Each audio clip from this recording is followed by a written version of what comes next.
헌신 늘 감사합니다. 어린이 주일 꽃주일입니다. 주일 학교를 거친 분들은 주일 학교 동안에 들었던 단골 메뉴의 말씀 몇 가지는 기억을 하실 겁니다. 그 중에서 기도원이 있습니다. 신약 성경 가운데서는 삭개오가 아마 많이 등장하고, 그리고 기도원에 관한 말씀을 몇 번이고 들었던 기억이 있습니다. 이미 성경 가운데서, 말씀 가운데서 나타날 때에 성인들입니다. 이들은 모세나 혹은 사무엘 같이 어릴 적에 그 영유아 시기에 기록이 없는데도 불구하고 삭개오와 그리고 이 기도원은 어린이의 이미지를 좀 가지고 있습니다. 말할 것도 없이 신체적으로 삭개오는 키가 작았다 하는 신체적인 그런 것으로 어린아이의 입장에서 보게 되면은 자신들이 어른들에 비해서 신체가 작다고 하는 것이 가장 뚜렷하게 자신들을 구별하는 그런 특징일 것입니다. 그래서 아마 삭개오, 키가 작은 삭개오라고 하는 말씀으로 많이 들었던 것 같습니다. 그리고 기도원은 신체적인 것은 아니긴 합니다만 오늘 본문 15절에 그 첫 절 말씀입니다. 15절의 하반절에 있는 말씀 가운데서 오 주여 내가 무엇으로 이스라엘을 구원하리까? 보소서 나의 집은 므낫세 중에 극히 약하고 나는 내 아버지 집에서 가장 작은 자니이다. 여기에 약하다, 작다 하는 그 말씀 가운데서 이제 그 어린이에게 말하자면 어프로치죠. 접근성이 있는 그런 말씀이기 때문에 아마 채택되고 단골로 듣는 그런 말씀이었을 것이다. 그렇게 생각을 해 봅니다. 자, 오늘 이 기도원은 그러므로 약하다, 그리고 작다. 나는 이스라엘 므낫세 중에서도 또한 작은 집안, 그 중에서도 가장 작은 자입니다 하는 이야기입니다.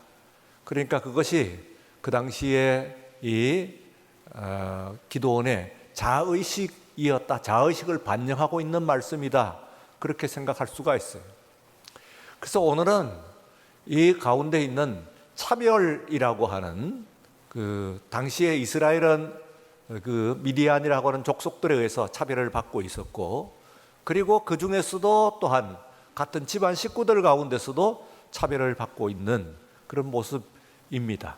그래서 차별이라고 하는 것을 모티브로 해서 여러분들에게 오늘 이 말씀을 좀 읽어보고자 합니다. 좀 역사를 거슬러 올라가서 기원으로 올라갑니다.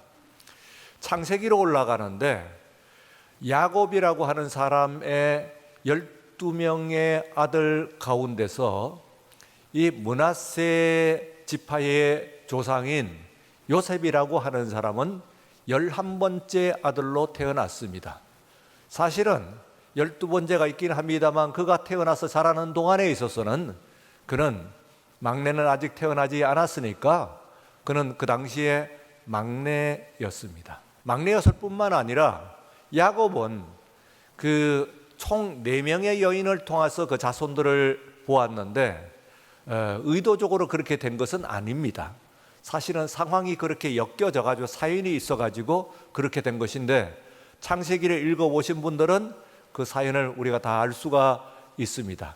사실상에 있어서는 이 야곱이 첫사랑이라고 할 수도 있고 마지막까지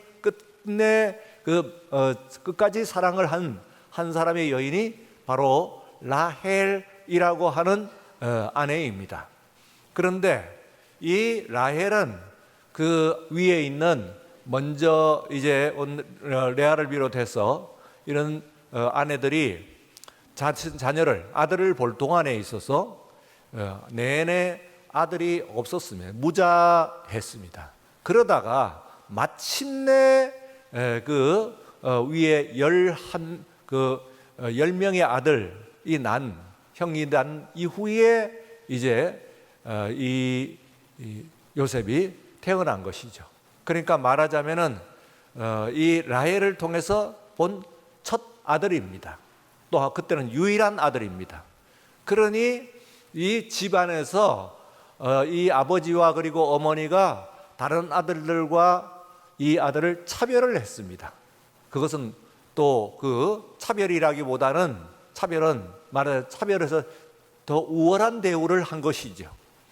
우선은 그 입성이 달랐다고 창세기는 이야기하고 있습니다. 그 당시에는 채색옷이라고 하는 것은 함부로 입지 못하는 아주 고급 옷인데 이 요셉이 채색 옷을 입고 다녔다. 형들은 입어보지도 못한 것입니다. 말하자면 요즘으로 생각하면은 브랜드 옷을 입혔다, 뭐 그렇게 생각을 하셔도 되겠습니다. 당연히 이 형은 형대로, 형들은 형들대로 차별을 받는 듯한 그런 느낌을 가졌을 것이고, 그 정서가 극대화되어서 형제간에 아주 불행한 그 사건이 일어나게 되고 요셉이 팔려가게 되는 것은 우리가 모두 다 잘 아는 바입니다. 그런데 이 요셉이 이제 그 노예로 팔려간 애굽에서 여차하면서 이제 총리 대신 그 애굽의 파라오, 그러니까 바로 다음에는 최고의 지위에까지 오르게 됩니다. 그래서 이스라엘 사람들이 그 야곱의 12아들들과 그리고 야곱이 그 가족들이 모두 애굽으로 내려가게 되는 것은 그 당시는 구원입니다.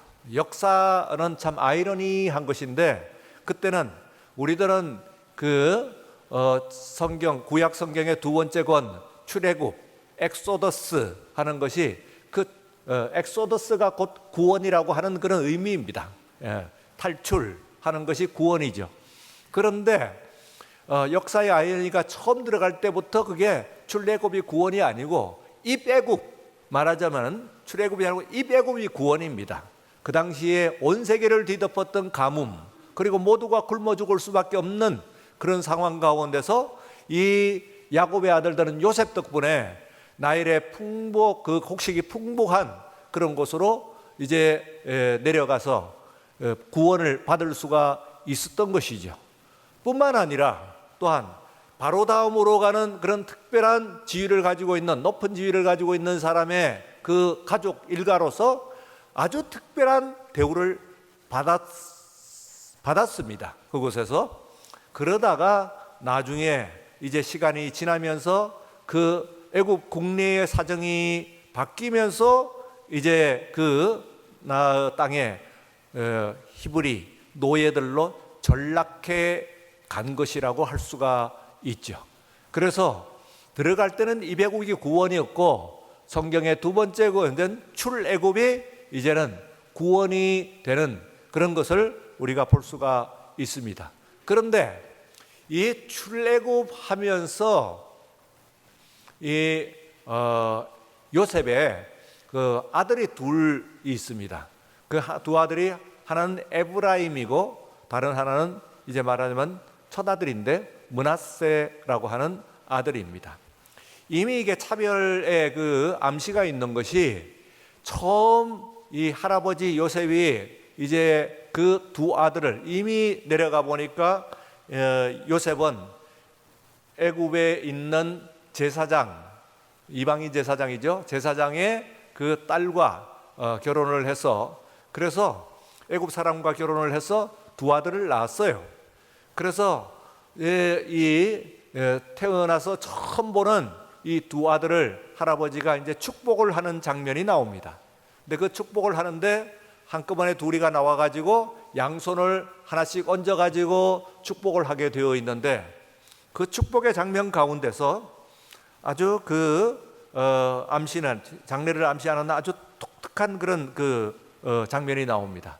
요셉이 말하자면 고안을 했습니다. 두 아들이 나가는데 기왕이면은 두 아들 가운데서 므낫세가 큰 아들이니까 이 할아버지가 이제 그 오른손을 큰아들에게 놓고, 그리고 또 축복을 하시지만 왼손을 둘째 아들에게 얹기를 그렇게 바라면서, 말하자면 두 아들을 한꺼번에 앞으로, 할아버지 앞으로 이제 대령을 했습니다. 그때에 그 할아버지가 이 두 아들을, 두 손자 므낫세와 에브라임을 처음을 보면서 축복을 하는 자리에서 막상 나와가지고 축복을 하는데 손을 엇갈려가지고 축복을 해버려요.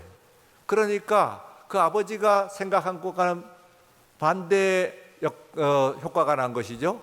오른손이 둘째에게 올라갔고, 그리고 왼손이 첫째에게 올라갔어요.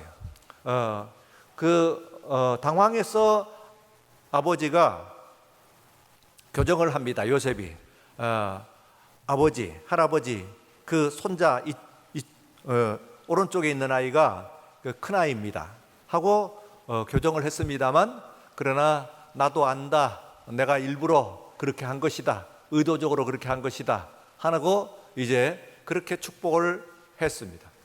나중에요, 430년 이후에 이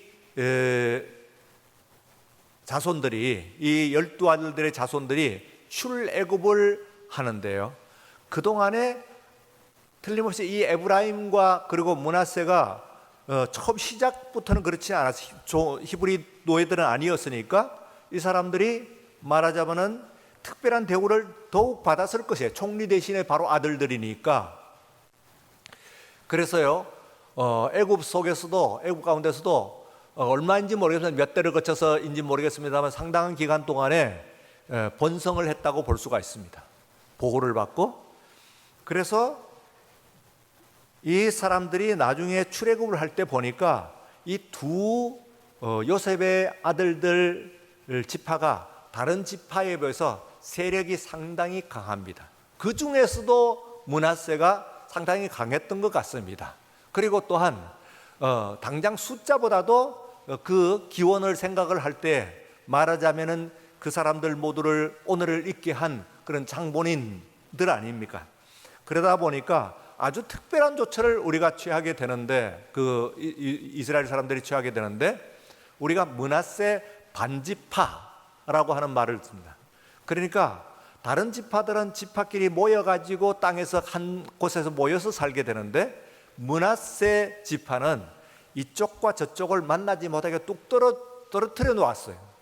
그래서 반지파는 저쪽에, 반지파는 저쪽 끝에 있어가지고 따로 그 서로 교통을 하지 못하게 하는 조처입니다. 이 조처는 말하자면 이스라엘의 지파의 땅을 분배를 할 때에 므낫세 지파를 차별했다, 말하면 견제했다, 그렇게 생각할 수가 있는 조처입니다.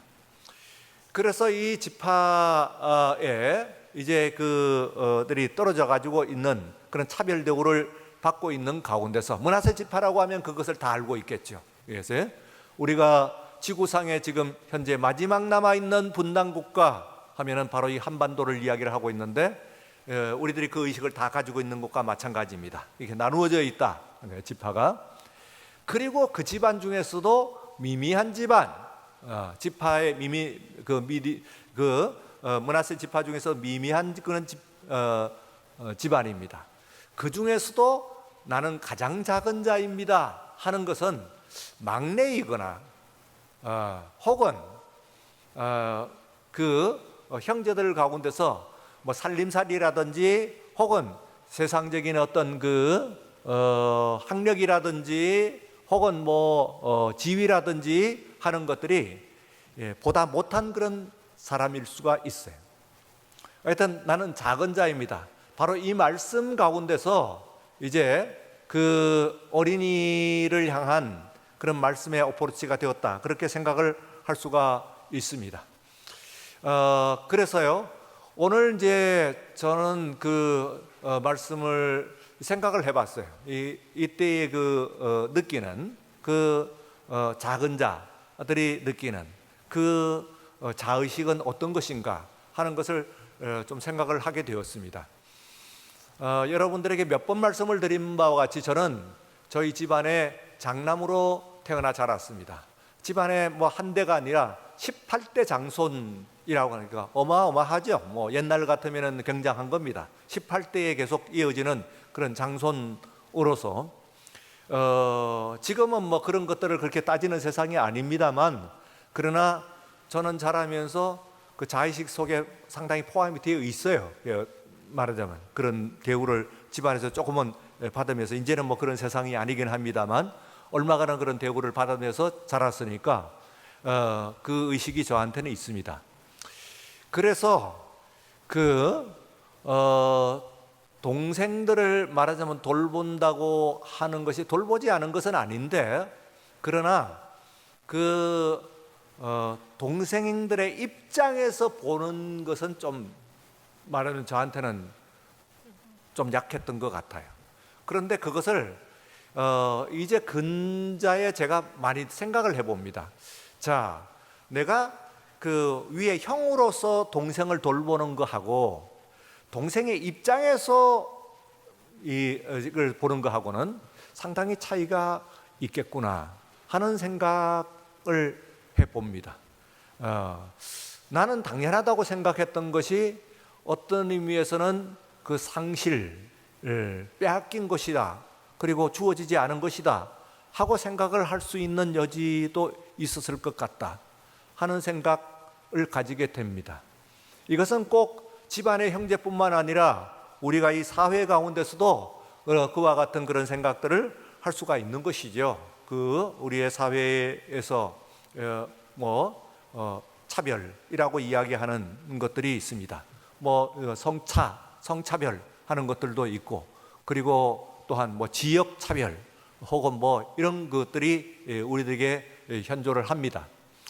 그러면 그것이 나는 그렇지 않다 하는 이야기보다는 그 입장으로 돌아가 가지고 생각을 해보는 것이 좀 다르다, 그런 얘기를 할 수가 있습니다. 그런데요, 오늘 이제 그러니까 항상 차별을 한다고 하는, 차별은 상대적이라는 뜻이에요. 상대적이라는 것은 그 입장에 가서 생각을 해보는 것이 이제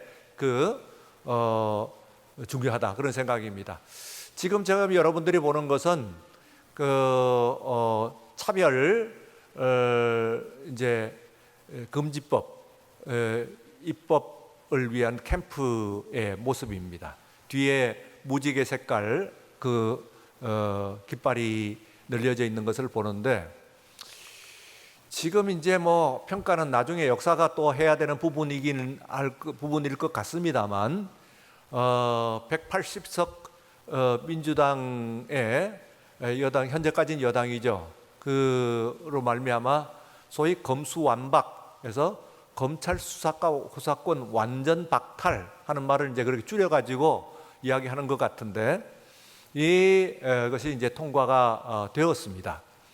그래서 이제 우리가 이제 그 입법 과정에서 이제 어떤 일이 일어날까 하는 것은 이제 앞으로 우리가 보아야 되는 그런 상황이긴 합니다만, 남아 있는 이제 기간에, 그리고 180%뿐만 아니라 이제 또 정의당을 중심으로 해가지고 하는 것이 차별금지법이라고 하는 것이 있어요. 이 차별금지법이라고 하는 것은 그 사람이 가지고 있는 일체의 모든 것들을 차별을 해서는 안 된다 하는 소위 평등법이라고도 이야기를 하는 것이죠. 평등법이라고 이야기하는 것입니다. 그래서 이제 어저께인데요, 이제 이 법안을 이제 상정을 하고 있는 대표로 있는 이종걸 의원이라고 하는 사람이 뭐라고 이야기를 하고 있냐면, 이제는 교회의 눈치를 그만 봐야 된다 하는 이야기를 해요. 그런데요, 여러분 이제 우리가 이 교회가 어떤 차별을 받고 있는가 하는 것을 여러분들이 아셔야 됩니다. 이것은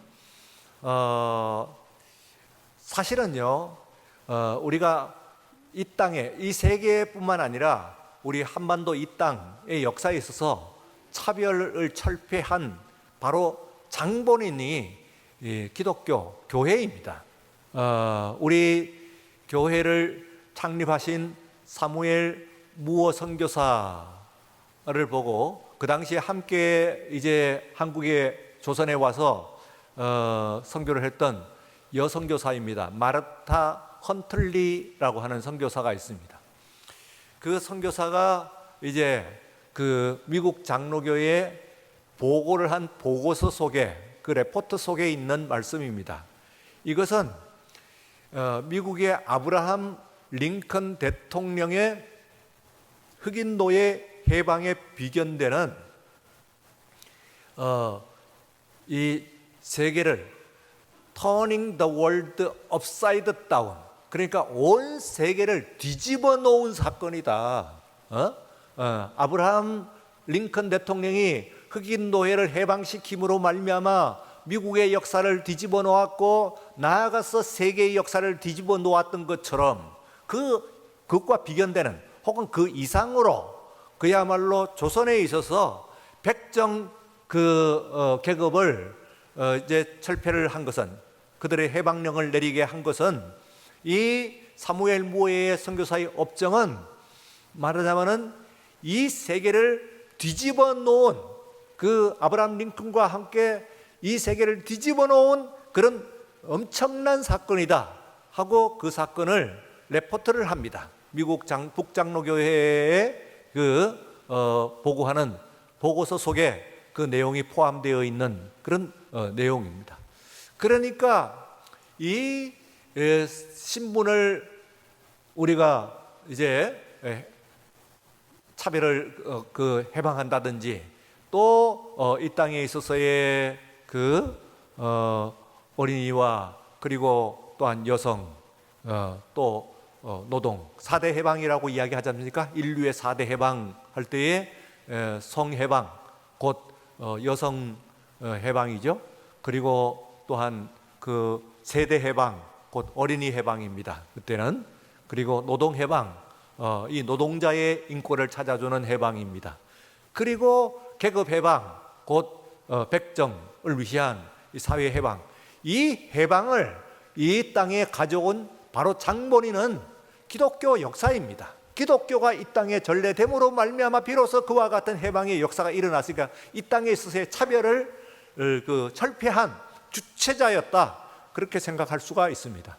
그런데 우물의 독을 풀면은, 그러면 우물은 생수였다가 그것이 동물이 되는 것과 같이 우리들이 차별금지법을 차별을 반대하는 것이 아니에요. 이 땅의 차별을 지금까지 기독교 135년 역사 가운데서 기독교야말로 이 땅의 차별을 철폐해온 주체였어요. 그런데 그 중에서 소위 독소조항이라고 하는 것이 있습니다. 그 우물에 독을 푼 것 같이 독소조항이 두 가지예요. 딱 두 가지예요. 다른 것은 환영이죠. 아니, 환영이 아니고 사실은 그건 기독교의 메시지입니다.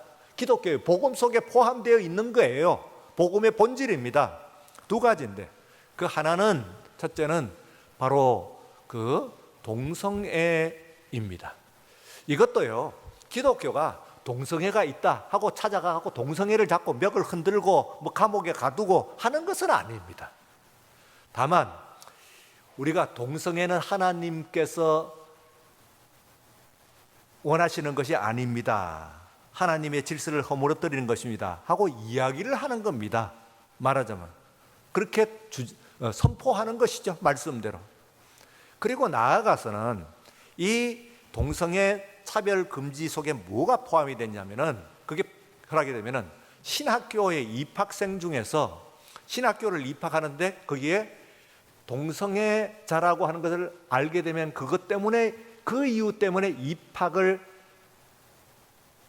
허락하지 않는 것이 이게 차별이 됩니다. 다시 말하면은 신학생들이 동성애자가 들어오는데 그 동성애자를 막지 못하는 것이죠. 그 이야기는 무슨 이야기입니까? 나중에 성직자가 되는데 성직자가 동성애자가 성직자가 되는 거예요. 목사가 되는 겁니다, 말하자면. 그러면 그건 안 되겠다 하는 이야기지. 세상에 나가가지고 저 사람 동성애다 하고 쫓아다니면서 그 사람을 모멸하고 그 사람에게 뭘 나쁜 짓을 하고 하는 것은 아니에요.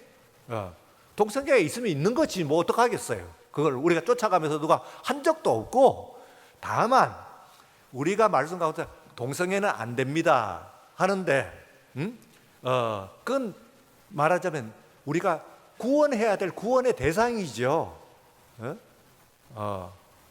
그리고 또한 특별히 그 중에서도 성직자들, 신학교를 들어와 가지고 다른 학교 가면 될 것이지, 굳이 신학교를 와 가지고 신학생이 되고 굳이 다른 직업을 가질 것이지 성직자가 되는 것을 왜 그것을 막습니까 하는 내용이 그 속에 포함이 되어 있어요. 강력하게, 노골적입니다. 사실은 저 걸고 있는 게 내용은 그거예요.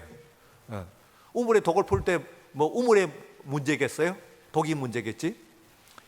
그래서 이것은 안 된다고 하는 이야기를 하는 것이고, 세상에 있는 것에서 동성애자가 있는 것을 가지고 쫓아간다는 이야기는 아니에요. 그럴 권능도 없고, 교회가 무슨 그런 권능이 있어 세상에 가서 그 사람들을 어떻게 하겠어요?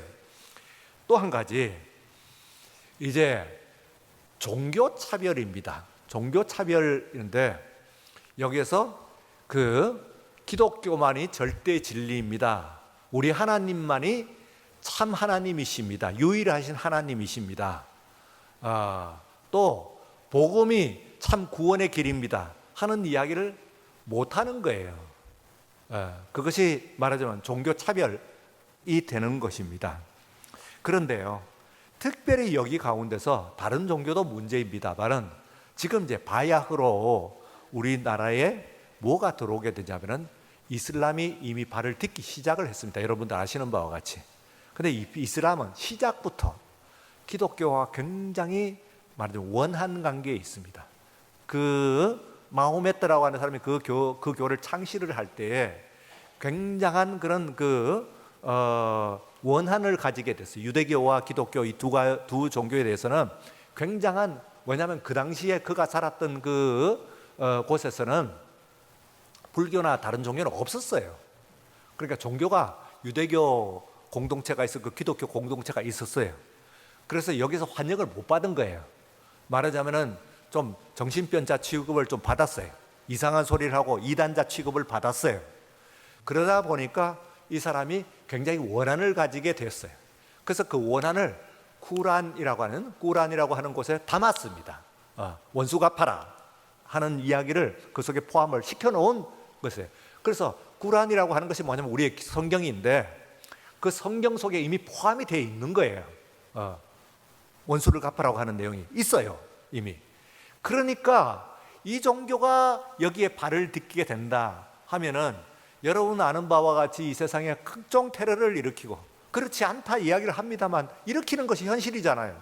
그러니까 이제 점점 발을 디디게 되는 상황 가운데서 모스크가 만들어지고 뭐 이렇게 되면서, 얼마 전에 이제 경북 대구에 그 모스크 짓는 것을 중단을 시켰다고 해가지고 그거 불법이다, 이제 짓게 되는 겁니다. 완공을 시키게 되면은 이제 그거 들어서게 되고 하게 되는 겁니다. 그렇게 되면은 순수하게 종교로만 볼 수가 있느냐? 사회를 좀 생각을 해봐야 될 거 아니냐? 그런 생각을 할 수가 있죠. 그래서요, 우리가 이 종교 차별, 이게 말하자면은 그건 안 된다는 것이지. 말하자면 우리가 기독교의 역사는 우리 하나님은 유일하신 하나님이다. 그리고 그분이 곧 복음이 곧 구원의 길입니다. 말씀이 곧 절대의 진리입니다. 이것을 얘기하지 못하고 우리 하나님 말고 다른 하나님도 있습니다. 그리고 상대적으로 다른 데도 구원이 있습니다 하고 이야기하라는 이야기거든요. 그러면 그것이 통과가 되면, 입법이 돼버리면은, 실제로 입법이 돼버리면 교회가 그 이야기를 하는 것이, 심지어는 어떻게까지 해석이 되느냐면요, 교회 밖에서 하는 것도 안 되지만 전도는 못하는 거예요. 전도의 길은 완전히 끊어집니다. 못하게 돼 있죠. 뭐라고 전도하겠어요? 교회 안에서 설교하는까지 제한하겠다고 하는 것이 그게 안에 포함이 되어 있습니다. 그런가 안 그런가 보십시오, 여러분들이. 제가 과장하는지. 교회 안에서 여러분들을 향해 가지고 우리 하나님만이 유일하신 하나님이다 하는 이야기 못하게 돼 있어요. 그건요, 그걸 가지고 걸면 걸리는 거예요. 법이니까. 그래서 이건 안 된다 하는 것을 이야기하는 것이니까 잘 알아야 됩니다. 마치 포장을 해가지고 아름답게 해갖고, 이것이 말하자면 평등법인데, 일명 기독교인들은 불평등을 조장하는 사람들인 것처럼 이야기를 하는데, 이 땅에 우리들이 지금 현재 누리고 있는 평등은 기독교가 준 거예요. 기독교가 선물한 겁니다. 이 땅에 주체였어요. 그런데 어떻게 우리를 보고 평등한 불평등의 그로 얘기를 할 수가 있냐, 그 말이지. 그리고 우리들이 이제 이 안에서 우리 아이들한테 그건 가르치지 말자. 적어도 다른 데는 뭐라도 우리 안에서는 동성애는 하나님께서 원하시지 않는 게, 하나님께서는 남자와 여자로 창조하셨다 하는 것은 가르쳐야 되는 거 아니에요. 남자와 여자로 창조하셨다는 걸 가르치지 못하는, 그 중간에 다른 성도 있는데 남자와 여자로 가르치는, 이거 틀린다. 이렇게 만드는 거예요. 전도도 못하게 하고 복음 말씀도 심지어는 전파하거나 설교도 못하게 하는 이와 같은 무서운 법안입니다. 그것이 안에 들어있기 때문에, 그래서 그걸 섞어가지고 너한테 우물 속에 풀어놨기 때문에요, 우리는 우물이면 찬성하지요. 그 생수는 마시는, 이 땅에서 평등해야지요. 아니, 더욱 평등해야 됩니다. 이제 마지막에 남아있는 그런 모든 차별도 다 없애야 돼요. 거기에 앞장서야 돼요. 우리는 차별 철폐해야 됩니다. 차별 철폐라고 그러니까, 차별 철폐야말로 우리가 원하는 바예요. 차별 철폐야말로 우리가 했고 앞으로도 우리가 할 겁니다. 그러나 그건 안 된다. 그 속에 풀어놓은, 몰래 풀어놓은, 우물 속에 풀어놓은 독약은 문제다. 그건 안 된다. 그 얘기지. 그것은. 그래서 그것은 금지해야 된다. 그러니까 그 전체를 반대하는 것이 아니에요. 마치 이 불평등하고 차별을 하는 주체인 것처럼 교회를 이야기해서는 안 된다는 것을 이야기를 하는 겁니다. 자, 오늘 이제 이 사회 가운데서 교회가 차별을 받고 있는, 마치 어린애와 같은 그런 상황. 그 당시에는요, 미디안 나라라고 정말로 지금 이 하나님을 만날 때에 기도원이 포도즙 틀 속에서 밀타작을 했어요. 이스라엘의 포도즙 틀은요, 사람의 신체가 가릴 만큼 큰 그런 벽으로 둘러싸여 있는 그런 틀입니다. 포도주가 굉장히 중요한 그런 음료이기 때문에. 그런데 거기에서 밀타작을 하는 거예요. 원래 밀타작은요, 밀을 타작을 하면은 그러면 먼지가 일어나기 때문에 사방이 터진 곳에서 해야 됩니다. 벽으로 가려진 데서 하면 안 되는 거예요. 그럴 정도로 이 차별을 받고 있어요. 거기서 그게 자의식,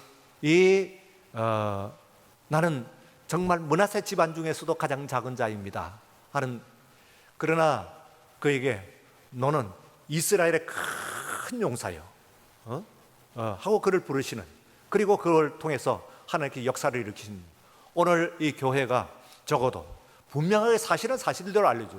우리야말로 차별 철폐 주장하는, 사회보다 몇 걸음 앞서서 차별 철폐를 우리가 주장을 해야 됩니다. 남아있는 마지막 철폐도 다 없애야 돼. 그러나 그건 안 된다, 그 말이지. 예? 그런 철폐는, 그거는 독약을 푼 것이니까 독약을 마시면 되겠어요? 우물을 마셔야 되지. 우리 그리스도인들이 분명히 정신을 차리고, 그리고 바로 서서 오늘 이 시대가 또 우리 아이들이 정말 좋은 환경 가운데서, 최고의 그런 아름다운 환경 가운데 자라고, 그리고 구김살 없이 자랄 수 있도록 이렇게 우리가 함께 기도하고, 그리고 함께 또 이 사회를 위해서 우리가 하나님의 큰 용사로서 쓰임을 받는 우리 모두가 되시기를 주의 이름으로 축원합니다. 거룩하신 하나님 아버지, 감사합니다. 우리 어린이 주일 맞이해서 어떻게 우리 아이들을 가장 좋은 환경을 그들에게 만들어주고, 가장 좋은 곳으로 그들에게 공급하고, 가장 좋은 곳으로 그들을 위해서 축복을 할 것인가 하는 것을 우리가 생각을 하면서 오늘 기도원을 보았습니다. 어려운 시대의 용사로 태어났던 그를 통해서 오늘 보면서, 오늘 한국 교회가, 오늘 자리에 있는 우리들이 그들의 용사가 될 수 있도록 인도하여 주시고, 지혜를 주시고, 힘을 주시고, 또한 축복하여 주시옵소서. 감사하며 예수님 이름으로 기도드리옵나이다. 아멘.